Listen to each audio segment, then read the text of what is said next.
Hey guys, welcome to Feature Junkie. My name's Ed and thank you guys for joining me today. If this is your first time here, well, welcome. This is Feature Junkie, where we talk all things movies, TV shows, streaming, all that great stuff, and happy Halloween to you guys. Today we're going to be talking about the movie The Woman King, directed by Gina Prince Bythewood, starring Viola Davis, Lashana Lynch, Tusum Badu, Sheila Adam, and John Boyega. So right now, IMDb has this movie rated as a 6.8 out of 10. Rotten Tomatoes has this as a 94%, and Metacritic has this as a 76 out of 100. I've got a few things to say about this film, but before I do, if you could leave a like down below, I'd greatly appreciate that. Now let's get into the plot courtesy of IMDb. The Woman King is a remarkable story of the Agajawi, the all-female unit of warriors who protected the African kingdom of Dahomey in the 1800s with skills and a fierceness unlike any other the world has ever seen. Inspired by true events, The Woman King follows the emotional epic journey of General Nasia, played by Oscar-winning Viola Davis, as she trains the next generation of recruits and readies them for a battle against an enemy determined to destroy their way of life.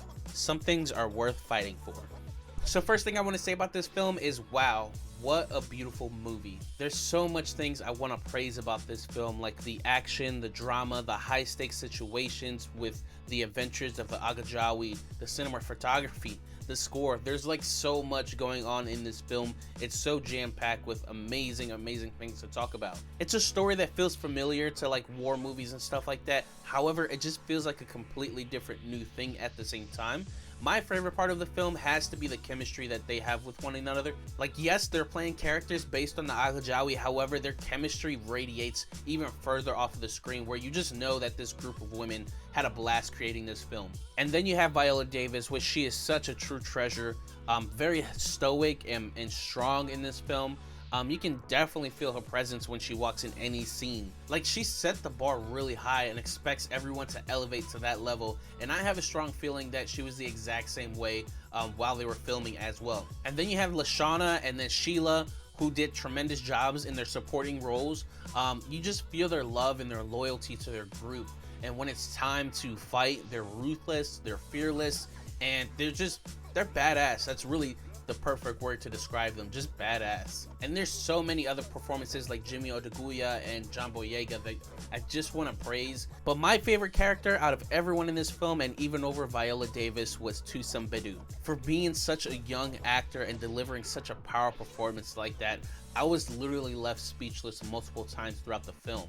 Tusum is incredibly charismatic and a dynamic addition to this cast, and it kind of felt like a passing of the torch of some, where Tusum is basically going to be the next big thing in Hollywood, and I'm riding that train definitely because, man, she is really good. What's funny to me is that we haven't even talked about the action, and there's so much of it.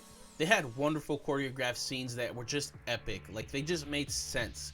It wasn't just like, let's throw in an action scene just to throw it in. Like, each thing had its own meaning behind it, and there was emotional depth, and it had me yearning for them to be victorious. It was an inspiring story that filled you with joy, and I couldn't have been more proud of everyone involved in this project. Viola Davis fought really hard to get this movie done. She went to multiple producers, multiple studios to get this movie created, because she felt like there was a story to be said about the warriors of Dahomey, and I've got to say, she was right on that. There's not much wrong to say about the film.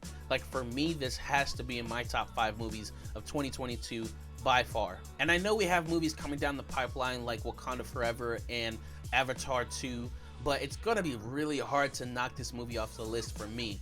But I want to know what you guys think of this film. Did you love it, or was there a disconnect for you in this film? Whatever it was, leave those thoughts in the comments down below. And if you haven't already, please like this video, subscribe, hit that notification icon down below so you know when I'm going live or dropping new content. And I want to thank you guys so much for joining me here today on Feature Junkie.